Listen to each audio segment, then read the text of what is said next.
Assalamualaikum warahmatullahi wabarakatuh. Nama saya Fajar Ramadan. Saya Sukman Aceh Ditama. Saya Miradita Fahrani. Saya Muhammad Amin. Saya Suliana Yulianti. Saya Vanilla Rizky. Saya Nurul Hasanah. Dan saya akan menjelaskan apa itu cross-docking. Cross-docking adalah prosedur logistik yang mana produk dari supplier yang diterima di dalam suatu gudang yang kemudian digabungkan untuk tujuan pengiriman yang sama, lalu diberangkatkan dengan waktu yang secepatnya tanpa harus menyimpan barang tersebut di gudang. Istilah cross-docking di dalam bahasa Indonesia disebut juga gudang transit. Nah, arti umum dari gudang transit atau cross-docking apa sih? Yaitu tempat untuk memindahkan barang dari truk secara sementara tanpa harus disimpan di dalam gudang, sehingga tidak ada barang yang tersimpan atau zero inventory dan tidak memerlukan tempat yang cukup luas untuk menyimpan barang. Sekian dari saya, selanjutnya akan diterangkan oleh rekan saya. Di sini saya akan menjelaskan tipe-tipe cross-docking.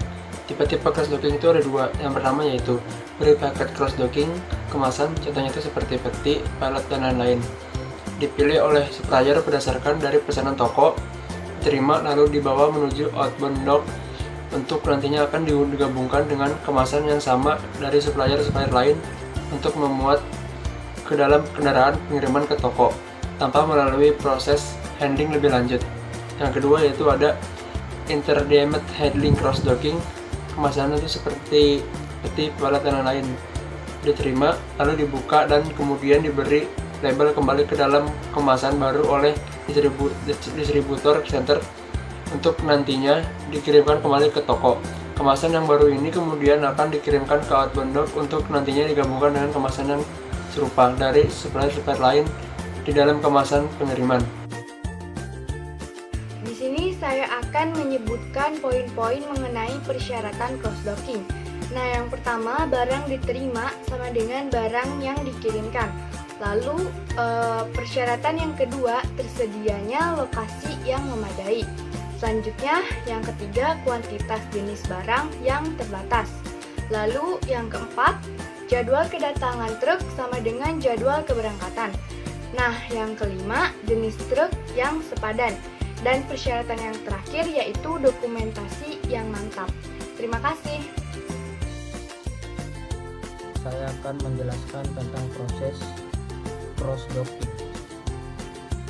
Jika seluruh barang yang diterima gudang merupakan barang yang akan dikirimkan, dengan kata lain, barang yang diorder adalah barang yang sedang diterima di goods receiving, maka ini adalah kondisi ideal untuk melakukan cross-docking.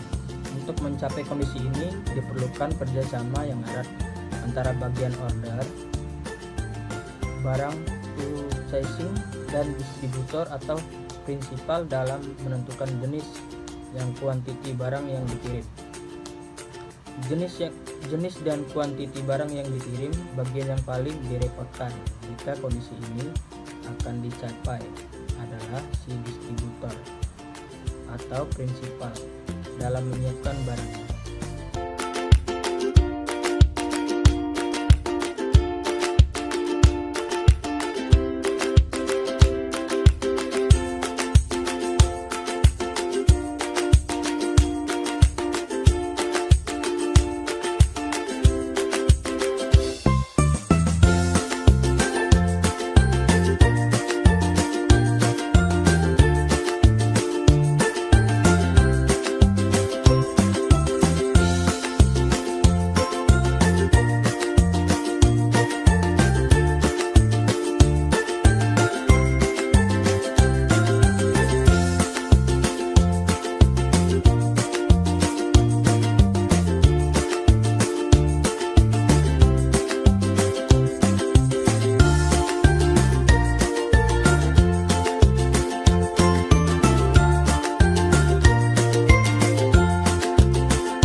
menjelaskan keuntungan dari cross-docking atau gudang transit.